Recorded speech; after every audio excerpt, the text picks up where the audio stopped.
கோரிக்கைகளை வலியுறுத்தி 16/12/2024 இன்று அரூரில் நடைபெற்ற மறுமலர்ச்சி ஜனதா கட்சியின் சார்பில் நடைபெற்ற ஆர்ப்பாட்டத்திற்கு மறுமலர்ச்சி ஜனதா கட்சியின் மாநில தலைவர் ஐயா திரு எஸ் ஜெயக்குமார் அவர்கள் தலைமை தாங்கி பல்வேறு கோரிக்கைகளை வலியுறுத்தி கோஷங்களை எழுப்பினார். நம்மோடு மறுமலர்ச்சி ஜனதா கட்சியின் மாநில தலைவர் ஐயா ஜெயக்குமார் அவர்கள் உள்ளார். அவரிடம் கேட்டு தெரிந்து கொள்ளலாம். சார் வணக்கம். சார் வணக்கம். என்னென்ன கோரிக்கைகள், எதை முன் வச்சு இந்த ஆர்ப்பாட்டம், என்னென்ன கோரிக்கை வச்சுக்கிறீங்க? இப்போ நாங்கள் இந்த கட்டணமில்லாத சாலை வேண்டும் அப்படின்ற கோரிக்கையை முன்னிறுத்தி நாங்கள் இன்றைக்கி ஆர்ப்பாட்டம் நடத்தினோம். ஏன்னு கேட்டிங்கன்னா, இங்கே வாணியம்பாடியிலிருந்து சேலம் வரை போகக்கூடிய ரோடை 4 வழி சாலையாக மாற்றி அதில் சுங்க கட்டணத்தை வசூல் பண்ணுறதுக்கு இன்றைக்கி தொடங்குவதாக இருந்தது. அது எங்களுடைய போராட்டத்தின் காரணமாக அதை தள்ளி வச்சுருக்காங்க. இன்றைக்கி கட்டண சாலையை தள்ளி வச்சுருக்காங்க. கட்டணத்தை பெறாமல் தள்ளி வச்சுருக்கிறாங்க அந்த நிகழ்வை. என்ன கேட்குறோம் அப்படின்னு சொன்னோம்னா, இந்த சாலை ஏற்கனவே நல்ல சிறந்த சாலையாக தான், போக்குவரத்துக்கு நல்ல உகந்ததாகவும் மக்களுக்கு பயன்பாட்டில் நல்ல மிகுந்ததாகவும் தான் இருந்தது.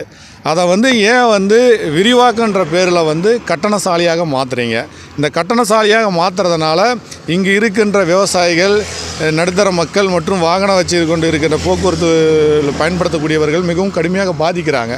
பெரும்பாலும் பார்த்திங்கன்னா விவசாயிகள் இதில் அதிகமாக பாதிக்கிறாங்க. ஏன்னா விவசாய உற்பத்தி பொருளான காய்கறிகள் ஏற்றுமதி செய்வதிலையோ இல்லை நம்ம அவங்களுக்கு தேவையான மூலப்பொருட்கள் ஏற்றுமதி கொண்டு போகிறதுலையோ இது ஏகப்பட்ட சிரமங்கள் இருக்குது.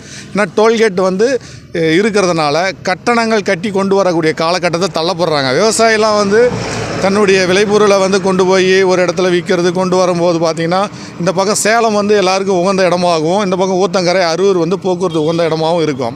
சுற்றிலும் நிறைய கிராமங்கள் சேர்ந்த பகுதிகள். இவங்க எல்லாமே விளைபொருள்களாகிற தக்காளி, கத்திரி, இந்த சிறு ரக குறு ரக பயிர்கள்லாம் பயிரிடக்கூடிய பகுதி இங்கே இருக்குது.